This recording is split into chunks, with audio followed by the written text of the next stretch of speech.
going on, Jerome's? Your Minnesota Fine Vikings, as we said a bunch, are very lucky to have Brian friggin' Flores as defensive coordinator. Year 2, and potentially a couple more years. But what he did last year with largely the same personnel in 2020 as from the 2022 season with Donashell really did turn things around. Got way more aggressive on defense. They were the number one blitz team in the NFL last year, 51.5%, and they got after things. And by hook or by crook, being held together by baling wire and duct tape, Flores got something out of this defense. Now, another year older, another year wiser, another year with players in the scheme, as well as an offseason where maybe they acquired players that are a better scheme fit as opposed to some of the incumbent stars. Daniel Hunter.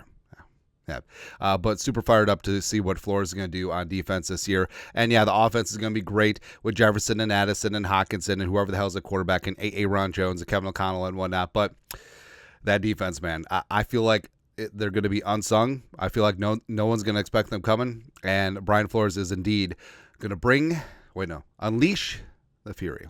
That's right, man.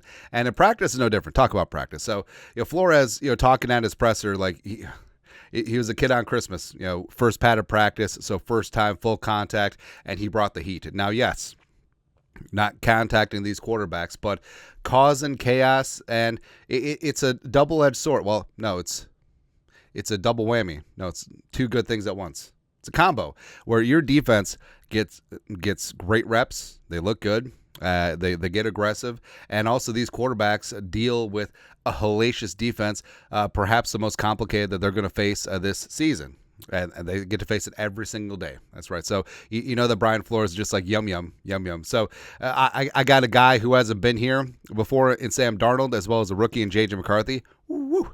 And he certainly was not messing around. This is from Will Raggett, Sports Illustrated. Overall, this practice was mostly won by the defense. I thought Flores was giving both quarterbacks all they could handle by sending his usual array of complex, aggressive blitzes. There was frequent traffic in the backfield outside of a big Aaron Jones run on the one day's first reps. The offense couldn't get a whole lot going in standard 11-on-11 action. And I actually think that beyond a couple field goals, the Vikings in 1 minute drill were essentially shut out by the defense in the various scenarios.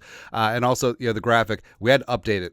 So Grenard, Van Ginkel, Diamond Dallas Turner. Now, I said over the weekend I was going to get the wife to watch Heat. She gave me a rain check. I feel like she's not into it, but it's cinema. It's pure cinema. Plus, we had to update this graphic from last year because, although we could have kept Harrison. It's looking good, man. Either way. But a couple factors this season. So a second year in the scheme for these guys, a lot more comfortable. And when you're more comfortable, when you understand what's going on, especially in a very complex scheme, Flores can get put a little bit more on their plate, as well as these guys are going to be able to move a lot faster, knowing the roles, knowing the landmarks, knowing the responsibilities. Daniil is gone. Now Daniil, a career high in sacks last year, led the team, obviously. But we said this at the time, like Daniil transitioned decently into a stand-up off-ball linebacker, but it's not his natural position, right? And Grenard, Andrew Van Ginkel, and Diamond Dallas Turner, I mean, they were made to be stand-up outside linebackers in a 3-4 defense, and that's exactly what they're going to do here. More efficient pass rush, so they need that, and I think a lot of it is they need to get something out of the interior pass rush, which they did not get last season. But like we said, they're the number one blitz team in the league last year, 51.5%. But they were middle of the pack in terms of pressure rate, 21.9%, 15th, as well as only 43 sacks, 19th in the NFL. So they're basically setting 5+ frequently. Over half of their defensive snaps, but just not getting home. So that puts a lot of pressure on the secondary because now if you blitz 5, you're only covering with 6. If you blitz 6, you're only covering with 5, etc. And the greatest competitive advantage for a defense is if you can get home with 4 and you can drop 7 in coverage, that's huge. That's monstrous. That's so much help for the corners who aren't put on an island, and there's a whole lot else going on there. But like we said, some semblance of interior pass rush needs to be had. Now, Phillips, great against the run, not really a pass rusher. Same thing with Bullard. Tillery could get after it a little bit too, but we're looking at Jaquelin Roy, year 2, who has looked good through the first couple of days of practice, disruptive. Like Jaquelin Roy, James Lynch, Levi Drake Rodriguez, one time, just need someone who can come in, handful of snaps, blow up a gap, and then just go from there. That's exactly what the Vikings need, man. And also, so people gave a lot of poop to the Vikings' run defense, but statistically, they're actually pretty good, even though they certainly are light up front. But last year, they were fourth best in the league, only allowing 3.8 yards per attempt, which is noteworthy. But also, I mean, game flow could factor into that too. But the Vikings, they didn't land Christian Wilkins, and they didn't add significantly along the defensive line. Spent one draft pick, but it's a 7th rounder, LDR. But they do like Taki Taimani, as well as Tyler Manoa, two UDFAs brought in on the nose. But just beyond having the meats, just players being comfortable in the defense, knowing their responsibilities, knowing the gaps, and all that stuff, like that does factor in as well. Plus, improved cornerback play. Now, the Vikings have sort of gone through it in terms of cornerback depth this offseason, and they're doing their best, and glad that Griffin avoided major injury. But if the pass rush is more efficient, so they're blitzing less frequently, dropping 7 more, that's going to help out the corners. And I think that Shaq, Griffin, Evans, Byron Murphy Jr., they're also going to have to rely quite a bit on Duke Shelley, potentially. Maybe Andrew Booth Jr. can step up. But these guys, they're going to be playing more press man this year. The Vikings were top 3 in the league last year in zone coverage for cornerbacks. But Flores has said, he wants to play a lot more man, specifically press man this year.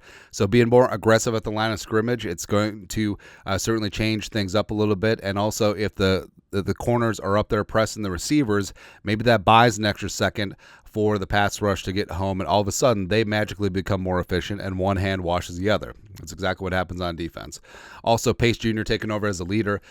He's going to be wearing the green dot, going to be out there, de facto team captain. Hell, he might even get the captain's C on his chest this year. But either way, confident kid, love his story, former UDFA, and he's just going to be a machine out there, and I think the defense is going to take their clues from him. Spiritual leader on the field, and just going to bring it. Also, don't discount the game flow. So last year, the Vikings were constantly behind the 8 ball because the offense was inefficient, because they're on the 4th quarterback and blah, blah, blah. And the Vikings were bottom 5 in the league last year in terms of time of possession or game time with a lead. So the Vikings this year, offensively, whether it's Darnold, whether it's J.J. McCarthy, hopefully they can take to heart all the reps against Flores every single day, every single way, and all of a sudden that offense is putting up points. It is so much easier as a defense when you have the lead, because especially later in games, when that other team gets one-dimensional, bring that heat. Nailed it. I'm so good at this. Yeah. But hopefully the offense will be top 10. Hopefully the defense will be approaching that territory as well, and it's a recipe, man. I know that's the Vegas background. We need to update it to NAWLA, but it's good enough. It's good enough for right now. But either way, like we said, Flores absolutely bringing it. That's something that you do love to see. And as much as I love J.J. McCarthy, as much as I love what this offense is going to be, defensively, they're going to be a hell of a lot of fun. And Flores is indeed going to be unleashing hell, man. That's right. Your thoughts are thoughts. Flores not messing around, not even in practice. Talk about practice, man. Let us know your thoughts, our thoughts, comment section below. You guys know what to do. Skull Production Value.